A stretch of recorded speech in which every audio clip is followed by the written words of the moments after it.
So, yeah, look, you know what I'm going to say straight away is let's try and be positive here. Panic was something that Ollie mentioned in the press conference, and we can't panic. We go with what we've got. He seemed very, very positive. Martial and Lingard out is bad news, but we're Manchester United, and there was talk of Alexis Sanchez and there was talk of Romelu Lukaku having a chance, and Ole Gunnar Solskjaer talk about how they have different attributes to the pace of Lingard and Martial, and he's absolutely spot on. It's one of the things that concerns me the most. Lukaku's not particularly quick, and neither is Alexis Sanchez, so it means we have to change the way that we play. I think it's massively bad luck to lose both Lingard and Martial. They're basically the same sort of players on the right and on the left-hand side. Obviously very different in some ways, but one plays to the right of Rashford, one plays to the left. That's our best front three, and we're now deprived of it. I could have done without the Chelsea one. I could have dealt without the Chelsea one, but I cannot deal with the fact that we can't have those two up against Liverpool. And you know, whether it's Juan Mata, Romelu Lukaku, or Alexis Sanchez, it's very easy to be negative about those three players. But you know what? Let's hope and pray and that they do step up. And you know, at the end of the day, let's hope they step up and befit what we actually bloody pay them to do, which is spend over £100,000 a week for all that. I mean, over £300,000 a week for Alexis Sanchez, maybe more nearer £200,000 a week for Lukaku. We pay them a lot of bloody money to be professional footballers, and I haven't seen much evidence of that over recent weeks. So they need to step up to the plate. And do they want to be at this club or don't they want to be at this club? I saw somebody on Twitter say this, and it said, look, you know, it's not that we don't support Sanchez and Mata and Lukaku. It's because what the issue with United fans at the moment with those three is that it's the lack of effort. It's that, well, not even from Mata. I think it's more of a drop off, but it's the lack of form. We'll happily believe in them and we'll happily support them, but their performances in the shirt don't deserve that continued sort of belief, because support's always there, but belief, I mean, they've been unbelievably bad recently. Would you play Chong? Let Gomez and Chong have a game? Somebody said there. Yes, I would love to see that. I would absolutely love to see those two playing, but I don't think that he will. I mean, Chong's the one I would play because he's quick and he's progressive and he wants to play forward. Is he ready? Is he ready to play in a game like this? I don't think Ollie thinks he is, and I don't think we'll see him against Chelsea. What did you make of Ollie's comments about the youth, says Chops How? You'd have to repeat that to me because I didn't actually pick that up. But, they are crap, no effort from them, says Paul Cap, 70, talking about that. So if you're joining a little bit late, Ole Gunnar Solskjaer confirming that both Anthony Martial and Jesse Lingard are out for 2 to 3 weeks. Devastating. I didn't expect them to be involved in the Chelsea game, but not to be involved in the Liverpool game. This could, and then the Palace game after that, and then the Southampton game after that. I mean, I think people forget after Liverpool, we've got Palace midweek, and then we've got Southampton. So that's 9 points up for grabs, and we think we're only 1 point ahead of Arsenal, a couple of points ahead of Chelsea. So it's the league form that will kill us if we don't pick up points. So we need people to step up to the plate. Injuries are injuries. You know, you can wish bad luck, and Ollie said in the press conference that other teams have got injuries. Arsenal have had injuries. Spurs have had injuries. And he's spot on there. We can't feel sorry for ourselves because Arsenal and Spurs have both had a lot of injuries. Spurs reacted to that superbly well. Pochettino tactically has adapted to those injuries really, really well. And I think Ollie has hinted at that as well. We're going to have to change the way we play because Sanchez isn't Martial. And Mata or Lukaku are not Lingard. They won't give us that energy and speed in the final third. So we're going to have to mix it up and find another way of playing. So, look, I choose not to panic. We go with what we've got. We are Manchester United. And as Ollie said, we do need to bounce back from that PSG game. So all eyes for me will be on Sanchez, will be on Lukaku over these next couple of weeks because they've got to stand up to the plate. And I think if Ollie doesn't believe in those players, I would say now, and I think many United fans would agree with me, play Chong. If you play Chong, the expectations will be low, but he's a young lad who's going to give his all. And if that's what you believe is the right thing to do, Ollie, over Alexis Sanchez, you've got my full support and everybody else's. And in some ways, I wish you would do that because I don't really think that Sanchez actually deserves to start the next game. When you look at Sanchez's performance recently, they've been absolutely terrible. And I would expect him to be dropped against Chelsea, but needs must, and I think he may have to play. I still believe in Sanchez. Wish Chicharito was still with us, says Chung Minky Kuki. Let's have a look at some of the things that Ollie said in the press conference then. Mason Greenwood out for 2 weeks. I think that's just massively, massively unlucky and massively coincidental that Ollie even said himself, you lose Martial and Lingard and you think, well, here's a chance for Mason Greenwood, and he's injured for 2 weeks as well. So we've took it there, but we've still got Chong. And as Kratos says, Chong is the better choice of Sanchez. I've said it many times before. My concern with Alexis Sanchez is he will demand to play on the left, which will destroy Shaw and Pogba's game as well. So I'd love to see Sanchez playing off the right, but there you go. Minnie says play the youth for fuck's sake. He would get pelters for playing Chong, says liquid. He wouldn't get pelters from me. I don't think he would get pelters at all. I think Sanchez deserves to be dropped. I think I would play Chong, to be honest with you. He says we've got to fight.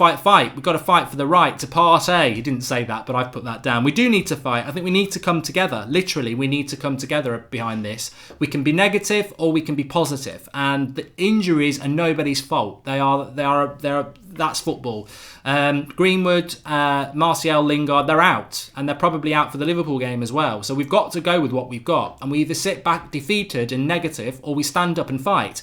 We can do that as a fan base. The players need to do that now. Specifically, people like Alexis Sanchez. We cannot have a repeat at Chelsea and Liverpool where Mike Phelan's on the touchline shouting at Alexis Sanchez to run the line instead of cutting inside into Pogba's place. You're a £400,000 a week player, rumoured, right?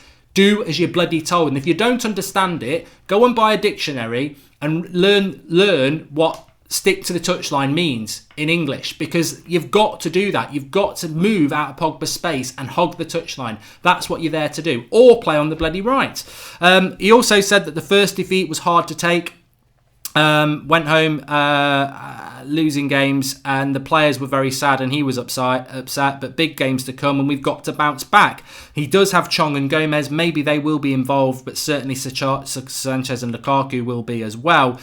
He also spoke about tactics and tactics I think are going to be very important. He sort of hinted that PSG ambushed Manchester United with their tactics. It certainly wasn't the way they had been playing, and that sort of caught them out a little bit. So I think it's a learning curve, isn't it, for Manchester United? We know that Ollie left the Leicester game to fly over to France to watch PSG play Lyon, I think, and I think that maybe we set up expecting a different PSG, but they were a little bit clever.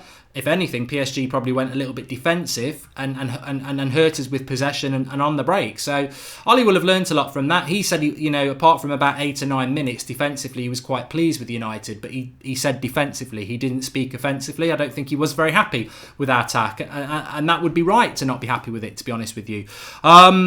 He also mentioned that the players, you've got to go with the players that you've got. And I think that's a very big hint, not only at the injuries, but also at the fact that Manchester United, maybe the squad isn't what we believe it is. And I was speaking to somebody about this today as well. I certainly think that the expectations have dropped a little bit to more realistic levels. I think we were 11 games unbeaten, 10 wins. We're all feeling very, very, very positive. But the reality is there's still massive issues with that squad. And I think there'll be a lot of realism around today thinking, well, God, Martial and Lingard are out for the Liverpool game, the Palace game, the Southampton game, the Chelsea game.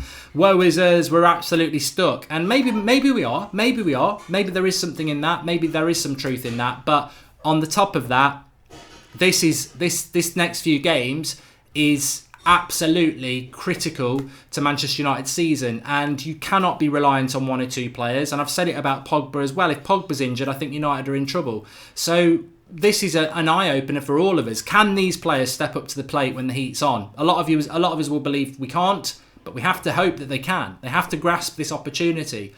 I hope that they can do. I really do. I really hope we can do. He said that it's a big chance for Alexi and Romelu, and other injuries are certainly an issue for Manchester United at the moment. But the big news as well, he spoke about Eric Harrison. Obviously, we spoke about that yesterday. The legacy will stand forever in relation to what he's done, which I thought was really, really nice words from Ollie, who to me felt upbeat. He looked excited. I think that's a good thing. I think that's a good thing from a Manchester United point of view. He did feel upbeat. He did look upbeat. He did look excited. I think expectations will be lowered around Manchester United now. I think they are key injuries, but we still got, Seb Turner says, where is Fred? When is Fred going to turn up? We've still got Rashford fit. We've still got Pogba fit. We've still got a very good defence. We've still got a very, very good goalkeeper. And I expect Ollie will have to tactically adjust for these games, especially, I mean, to be honest with you, the Chelsea game, where do I stand on the Chelsea game? I wasn't expecting Lingard and Martial to play anyway. I think even if they didn't have long-term injuries, which Ollie has confirmed they had, you wouldn't really want to be risking them against that anyway. I think the disappointing thing for me is that this morning it was leaked, I think, from Manchester Evening News that Lingard and Martial's injuries were not that bad, and that they were just probably wouldn't play against Chelsea because they didn't want to, risk those injuries. But then Ollie comes out literally an hour ago and says that it's 2 to 3 weeks. Well, they are significant injuries. 2 to 3 weeks, all right. More significant would be a hamstring pull, 6 weeks, or maybe a knee injury that finishes their season. But 2 to 3 weeks at a critical point of our season, they are significant injuries for us. And I wasn't expecting it to be that bad, but we have to deal with it. And 11 players will go out for Manchester United. We're not going to play Chelsea with 9. We're not going to play Liverpool with 9. It's a big boost for Chelsea. They didn't play Eden Hazard last night, so their priority for me probably is the FA Cup. They didn't play Kante, I don't think, either. So Chelsea maybe are prioritising the FA Cup, but I certainly think we'll be doing everything we can to win the game. I mean, Ollie himself spoke about we beat Chelsea in the 99 season. We're going to have to do it the hard way, having already beaten Arsenal. It's interesting. We could be playing mind games for Liverpool, Josh Coulthard, and I certainly will believe that. I will still hope that maybe Martial or Lingard will get back for that Liverpool game because, it's still over a week away and we've got that home advantage. And the Liverpool game is on the horizon and the Liverpool game is more important than the Chelsea game. And I think a lot of people think, well, the Liverpool game's important because we can stop Liverpool winning the league. I tell you what, that's a nice bonus. But to me, I'm more thinking Arsenal are only a point behind us. Chelsea are only a couple of points behind us.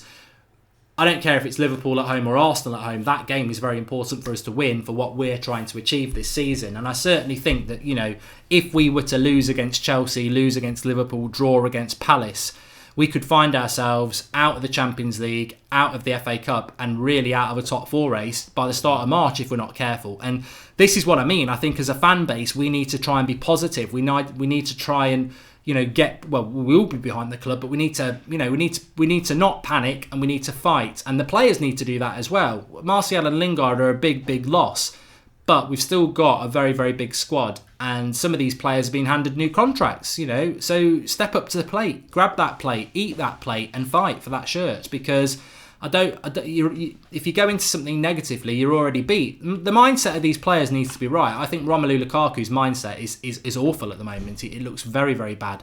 I think Alexis Sanchez's mindset looks awful at the moment. But maybe the confidence that you are going to play for the next 2 or 3 weeks in every game because of the injuries, maybe that might be a kickstart for them. But Archie says Greenwood's injured as well. Sanchez is not injured, Gio. He was not confirmed as injured by Ole Gunnar Solskjaer, so you don't need to worry about that.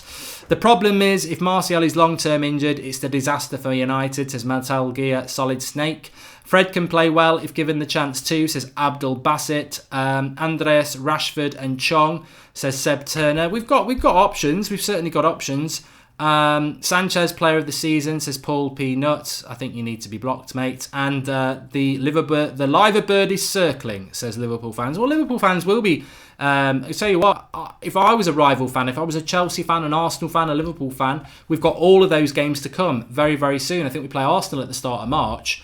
Effectively, we play Arsenal, I think, on the 10th of March, which is only 25 days away, which is just over 3 weeks. Will we have Martial and Lingard back for that? They'll certainly be hoping not. I think Dalot replacing Young, Gomez and Chong on the wings and Rashford through the middle, says Kieran McDonald.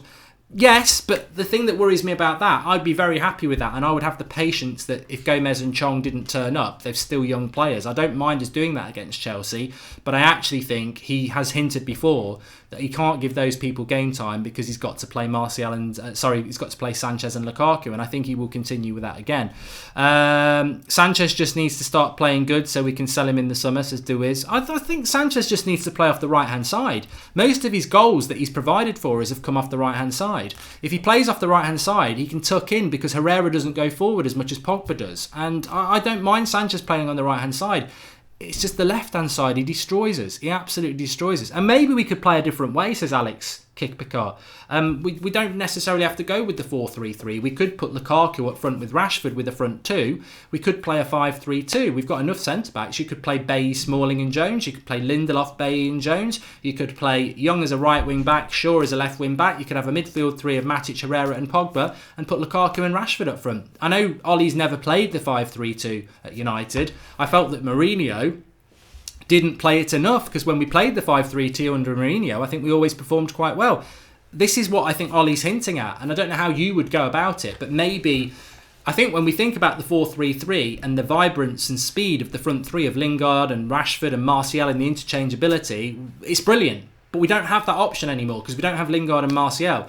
And when you bring in a Mata or a Lukaku or a Sanchez to play with Rashford, you know straight away, like we saw in the second half against PSG, we become a dead team because we don't have that vibrancy and interchangeability and speed up front. So maybe this is what Ollie's on about. We can't play the 4-3-3 because we haven't got that interchangeability and speed up front. What can we do to make us more of an impact? Where do we get the width? I'll tell you what, let's play with wing backs. Let's play three at the back. Let's play with wing backs. Let's use the same midfield three and let's play two up front to push the back line back. And I think maybe that could work, but I don't know. Ollie doesn't really have much of a history with a 5-3-2. So, you know, it's interesting. Just Luca says, what's the news with Jesse and Lingard? Jesse and Martial out for 2 to 3 weeks. That's from Ole Gunnar Solskjaer's mouth in the press conference. Out for 2 to 3 weeks. Which is big, because in the next 2-3 weeks we've got 4 games. 3 of which are Premier League games. And that's my main concern. It'd be nice to beat Chelsea, but I'll be honest with you now. If you were offering me 8 points from Southampton, Palace and Liverpool, or, 9 points would be nice. Sorry, 7 points, so 2 wins and a draw.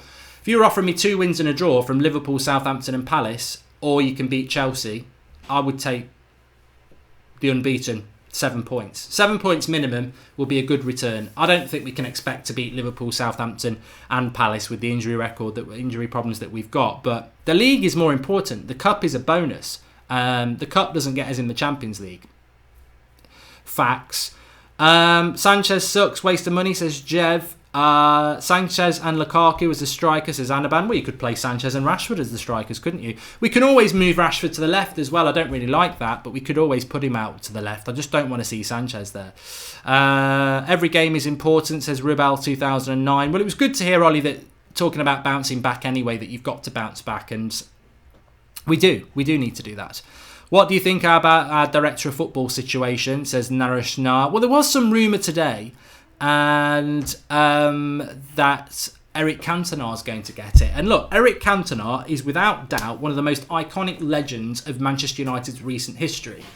But what the hell has he done in a footballing sense since he retired to be taking on what is going to be a massive, massive job for Manchester United? If we appoint a director of football, they're going to be the link between the manager and Ed Woodward, and they are going to be the person who identifies and buys us talent for the future. I'm sorry, I'd rather do the job than Eric Cantona. I really, really would, because I think that he's got I think he's been acting and doing adverts. He's not got any background in football. To be honest with you, in all seriousness, you've got Eric Cantona, who used to play for the club and he's an icon, and you've got Paul Mitchell, who has been a director of football, sort of technical advisor at Southampton, Spurs and now RB Leipzig. I would take Mitchell every day of the week and Sunday, because he's got experience of the job that we need to do, and he's the best candidate for the job that we need to do. Cantona is just a big name, but actually if you scratch the surface, totally untested with very little experience. So I love Cantona. It's great, but it's not right. And somebody would say, well, what about Solskjaer? He's the same. No, Solskjaer's been out managing. Solskjaer has been a manager. He failed at Cardiff. He's done very well at Mulder. And he is a coach. He's got a background in coaching. Cantona does not have a background as a director of football. Peter Schmeichel's somebody who's put himself forward. Yeah, another United legend, but you don't have a background for what we need to do. I don't need a United legend to do this role. I need someone to do this job who knows what they're doing. And I don't think there is an ex-United player out there who has got the pedigree to come in, be the link between Solskjaer, whoever the manager is, Ed Woodward, and have an oversight and knowledge and massive amount of judgment in relation to world football and players that need to come to our club. I think it would be more of a trophy wife. It's a bit like a trophy wife, isn't it? You know, do you want to marry a woman who's good looking and actually has a personality and, you know, is a great role model for your kids and someone that you can take anywhere and you absolutely love and adore both physically and mentally? Or do you just want somebody who looks gorgeous but actually is boring and has got nothing behind them? And I think that could be the risk with Cantona. Absolutely gorgeous, but where's his knowledge behind it? Where's his experience? Of course, he could be brilliant at the job. I'm not saying that he wouldn't be brilliant at the job, but on paper, the CV is empty, if you know what I mean. Capon says, playing those wingers versus PSG was Ollie's worst move. Yeah, I certainly don't think we can replicate what we did against PSG. We cannot go with with Sanchez on the left and Mata on the right and Rashford up front. It just kills us. We've got to look at different ways.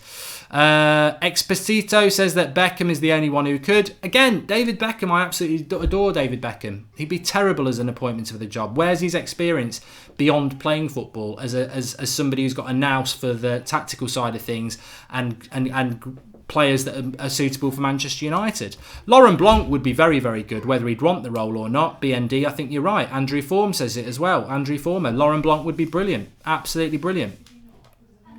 Edwin van der Sar would be another one, David Grant. I agree with you. Yeah, I think that would be really, really good. Chelsea 3-0, says Mitterrand. Poch for manager. He owns a football club, says Tommy. Pogba on the left and Fred in the midfield, says Glory Boy. Yes, look, also I just want to say as well, I don't know whether anybody know who Alex Goldberg is on Twitter. He's a Chelsea fan who puts up videos quite passionately. So we've got him on the show at 8 o'clock tonight. He's a massive Eden Hazard fan. So it's going to be a very, very good video at 8 o'clock. Goldbridge versus Goldberg, talking about the Chelsea game, talking about Eden Hazard and everything else as well. So join me live at 8 o'clock for that. Obviously, we're live every night at 8 o'clock. So make sure you subscribe if you are new. Smash a like on the video. Get your comments in below. How would you set up against Chelsea now that we know we've got no Martial and Lingard? Really want to get your thoughts on that. And also, I don't know whether I said it at the start of the video, but if you like a bit of a laugh on a Friday, there's a link in the video description. Well, it should be there. Let me just double check. Yes, it is. There's a link in the video description to my channel, which you should have subscribed to by now anyway. But it's Goldbridge at Stamford Bridge. If you saw my video at the Emirates where I walked around and took the piss out of that, I've done one at Stamford Bridge as well. So give it a watch, please. Link in the video description. I want to see your thoughts. I want to see all 3,500 people who are watching this live now. Click the link in the video description and go and watch it. It's only 5 minutes long, and if you like a laugh, I think you'll really enjoy it. Statue, piss taking, all sorts. And if you're not watching live, please give it a watch as well. And we will see you again at 8 o'clock. Goldbridge and Goldberg. See you all soon. Please give that video a watch in the video description.